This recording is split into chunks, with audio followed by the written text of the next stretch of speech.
From divine Sister of the Light, Aluna Joy Yashkin. Since the full moon on June 3rd, we have entered some very strong detox energy. I am not referring to a physical detox, I am referring to an emotional and literal detox of our collective consciousness. We are in a hall of mirrors, and we cannot escape facing all the illusions that are still in our collective matrix of belief systems. It might feel like we are not making any progress at all. In fact, it might feel like we are losing ground and floundering. We might even wonder if we are going to make it. But we are going to make it. We are just doing necessary foundation work for our future, so I am told by the Star Elders, as they can only watch us navigate this time. Update: later on June 7th, we had a near Class X solar flare, as the Kilauea Volcano on the Big Island of Hawaii has erupted. This is one of the heart pumps for the two major ley lines on Earth, the Rainbow Serpent ley line and the Plumed Serpent ley line, all while we entered the second pulse of the Supernova Ascension portal. First, we must remember we did sign up for this shift of an age while maintaining our human spacesuit. We signed up for entering this new world completely blindfolded. This time is feeling more like the ultimate escape room. We are working to escape the old world so as to enter the one that is now emerging. We can all feel that this new world exists. If it wasn't there, we all would have given up by now, or never would have begun the search at all. Just the fact that we are striving forward in all this uncertainty is proof that there is something new just ahead for us all. Our visions and intentions are strong and unshakable by any outside force on Earth.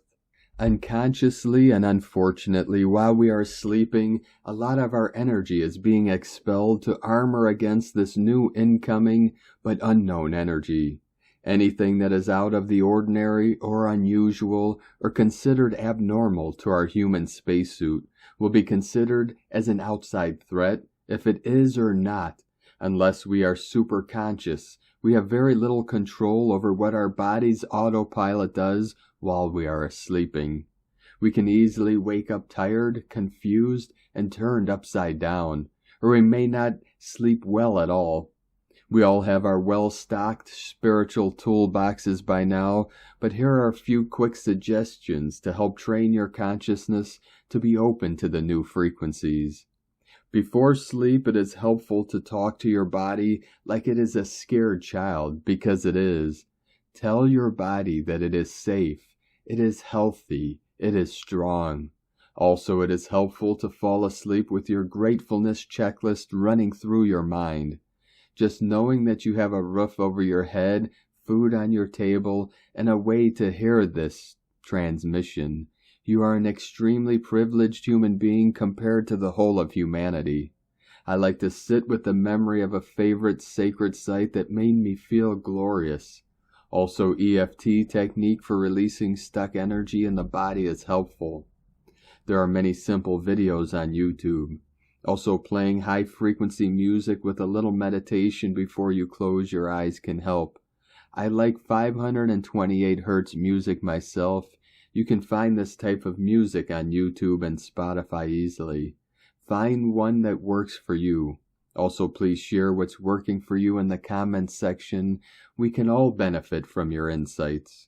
During our waking hours, it is becoming painfully clear the games we play with ourselves and the games others are playing to try to control us. Pay attention to these things and learn from them. If we are remembering them and feeling them, we are healing them. Our fantasies and dreams that are not based on future reality will begin to fade away, and the true reality of who we are and what we are here to do will begin to rise up. Keep in mind that what we are here to do could very well feel more like a fantasy than a reality right now. But I have been told over and over that our future world could be a complete and total surprise, and this is more likely the case than not. For pure altruistic or empathic ones, it might be painfully clear about the lies we have been telling ourselves in order to stay in situations that are not healthy.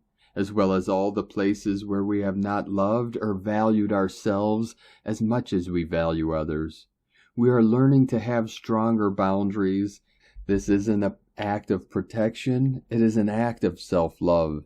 Destruction is noisy, so clairsentient ones, this time could be overwhelming and mentally noisy as the chaos in the collective consciousness dies to the old ways and leaves clear space for the new ones to rise simultaneously. We are starting to merge with the new frequencies of the new earth right now. Because we have never experienced this energy or frequency before, it's almost impossible for us to see or understand it for what it is, or what we are to do with it. We are like a newborn baby who has just enrolled in a college-level class. At this point, a lot of us are feeling like we are barely treading water. But then again, there are these awesome, brilliant moments of intense clarity. What a blessing these times are. Yet the vacillation between these two extremes is hard to navigate and can certainly mess with our confidence and self-esteem. But it is also triggering us to work harder and be more diligent and more conscious. Soul weariness is at an all-time high. Pace yourself, rest, hydrate, and anything you can do that can ease your way through is okay. We may vacillate between a healthy diet and binging on ice cream, meditating like crazy, to binging on Netflix, being in nature as much as possible, or hunkering down indoors like a hermit. The only reason you think one is better than the other is your judgment and your belief system. Keep in mind this is a highly simplified example of a non-dualistic mindset that is extremely complex, yet incredibly simple if we just surrender and trust the flow of life. Remember, if you're in a human spacesuit at this time, if you like it or not, you are in the ascension process. You did not miss the boat, so to speak. If we accept this passage with divine grace, it will make the journey more of an adventure than a curse. When we finally quit unconsciously fighting the new frequencies, which at this point feel like foreign invaders to our primal 3D body, it will get easier. The only way out is through deep surrender and a total liberation of the false ego into the light. This is a step-by-step process. Each person will discover the steps they need to take. Each step will be unique. We were never meant to be all the same like society would have preferred us to be. Neat, tidy, and predictable. We are all completely and totally unique human beings with varied focuses and paths. When we all live from our true authentic selves, this is when we will begin knowing what this new earth is going to look like. Together with all our unique pieces, we will create a great picture, a knowing, a way, a path into this new world. Aluna Joy Yashkeen and the Star Elders from alunajoy.com.